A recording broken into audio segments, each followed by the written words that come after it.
Bashung, ce langage qu'on vient d'entendre, celui qui est le langage de vos chansons, et avec lequel vous exprimez d'ailleurs, même en dehors de vos chansons, il correspond à quoi? Il correspond à une mode que vous avez essayé de capter, ou c'est le vôtre que vous essayez d'imposer? Ah, ça aurait été beaucoup plus facile si j'avais juste à capter une mode.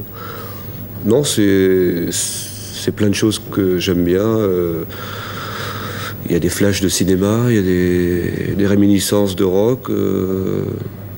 Mais alors justement, j'ai fait l'essai avec une chanson, par exemple un texte de Prévert ou une chanson de Charles Aznavour. Lorsqu'on met à plat une chanson de Prévert ou une chanson de Charles Aznavour ou Georges Brassens, si on la lit simplement, ça donne quand même un poème qu'il est facile de comprendre.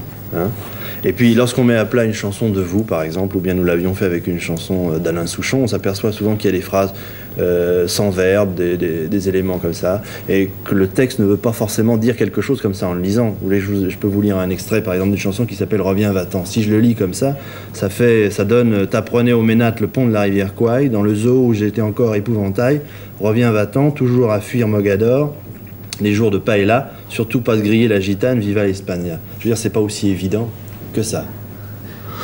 Oui, mais c'est la chanson peut-être la plus fantaisiste quand même dans l'album, parce que de toute manière, un texte de chanson, il doit être fait pour être chanté d'abord. Il doit pas être fait pour être lu, parce qu'on peut très bien avoir un texte superbe qui va rien donner du tout chanter, ou alors ça va être, ou alors faut se diriger vers Brassens parce qu'il fait des jolies phrases. Enfin, c'est deux choses différentes. Moi, je vois plutôt le rapport orchestration, voix et mots. Enfin, je fais une espèce de puzzle comme ça où chacun fait un peu sa chanson. Cela dit, mais est-ce que vous voulez quand même donner un sens à la chanson que vous écrivez et que vous chantez? Ou quel sens, quelle sorte de sens? Je veux surtout pas donner un seul sens, parce que ça évite, pour éviter l'ennui un peu. Parce qu'il n'y a rien de plus ennuyeux pour moi que d'entendre une chanson et d'avoir compris exactement tout ce que voulait dire le type. Dès la première strophe. Oui, enfin, en sachant carrément la rime qui va suivre, ça m'intéresse pas du tout, ça. Je crois que sans se livrer à une grande étude des paroles de vos chansons, je crois qu'il y a une chose d'abord qui saute aux yeux, c'est l'humour.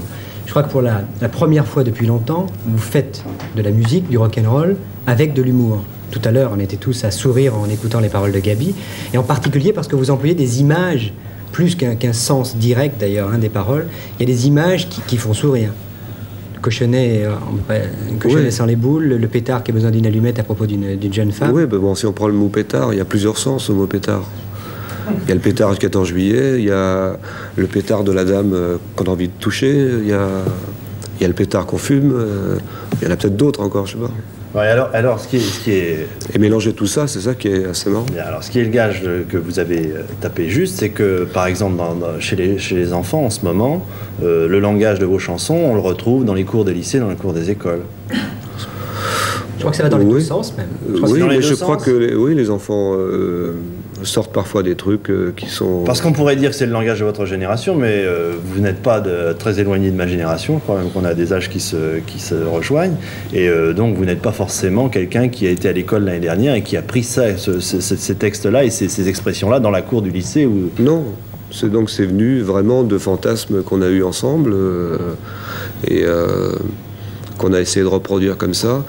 Et je vous disais tout à l'heure, c'est vraiment un puzzle. On entend un mot comme ça ou une phrase et on voit un petit peu des situations qui se suivent comme ça et on se fait sa propre chanson.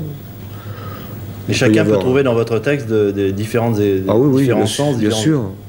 Parce qu'il y a même un côté complètement désespéré aussi de temps en temps. Il y a même des lignes qui cachent des choses assez graves. Ça m'ennuie un petit peu de parler de choses graves au premier degré parce que je trouve qu'on est plutôt là pour pour distraire, refoutre la tête comme ça dans le caca. Je trouve ça un petit peu dur, enfin.